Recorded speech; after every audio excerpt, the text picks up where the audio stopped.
How's it going, everyone? Sinister of the Gamers section bringing you another review, and today I'm covering Solis for the PS5, PC, and Mac. You play as Jack Leary, an engineer who received an alarm at Fort Solis, an outpost on the far side of the planet Mars. And when Jack gets there, strange things start to unfold as the night goes on. What events happened at Fort Solis that led up to the outpost being so dormant?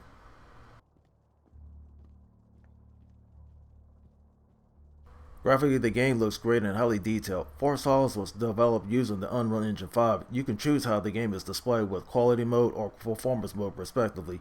Choosing quality mode prioritizes the best detail for images at 30 frames per second, while performance mode on the other hand sacrifices image quality for a higher frame rate, which is 60 frames per second.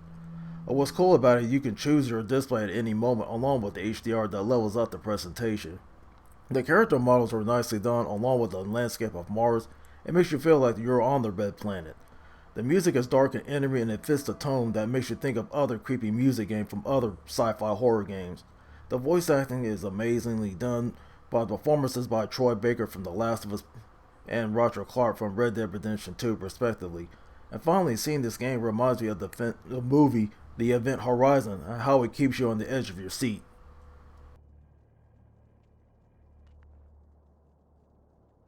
Fort Solis is a sci-fi horror game where you guide Jack from A to B. The controls are nice and responsive. You have controls that operate like your multi-tool, your maps, just to name a few. And also your left analog stick controls your movements and the right controls your camera. Playing this on the PlayStation 5 made things simple where you can just click on your gamepad for photo mode and another button for interaction to things in your vicinity. Doing certain actions unlocks more as you progress through the game. However, when it comes to the quick time events, you have to get it right the first time, which is highlighted in green, and your failures are in red. When you're in different rooms, some of them are locked, you have to find ways to get access to them. But Jack can override certain rooms, via his multi-tool. Also, there are collectibles scattered everywhere in the atrium, like movie posters, for example. There are some challenges that will keep you guessing, but the bottom line is you're going to spend the majority of your time walking around looking through things just to find out what happened at the outpost.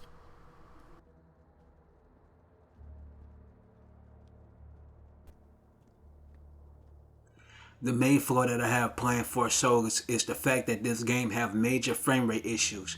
From the beginning to the end of the game, there was a lot of frame rate problems that needs a lot of fixing.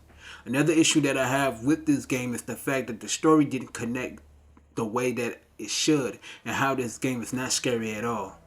I came into this game expecting it to have some horror elements, but it didn't feel like that. I also felt this game could have had some Dead Space aspects to it with weapons, but it didn't.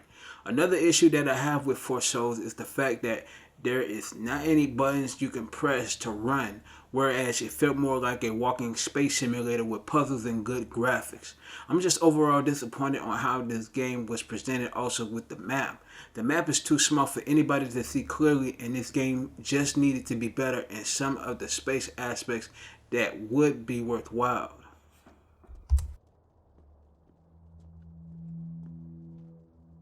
I give Fort Solis a 3 out of 5. Thank you for tuning in. If you enjoy the content, be sure to drop us a like and subscribe to the channel.